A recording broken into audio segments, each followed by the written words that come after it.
Sa tuwing naaalala ko si Papa at si Mama at sa mga sakripisyong ginawa nila para sa akin, para sa aming pamilya, para sa akin at mga kapatid ko, na kahit magkahiwalay sila ay tinitiis nila para magkaroon kami ng mas maayos na buhay, na ang pinansyal na pangangailangan ay natustusan kahit na magkalayo sila ni Mama at ni Papa.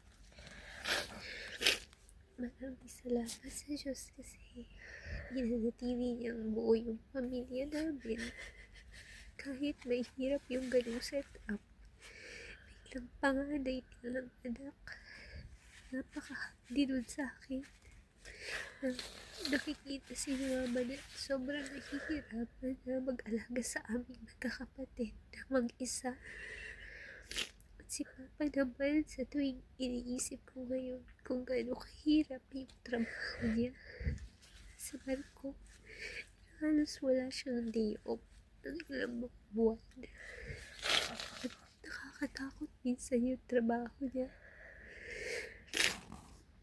Tinitiis niya para sa amin. Kaya hindi ako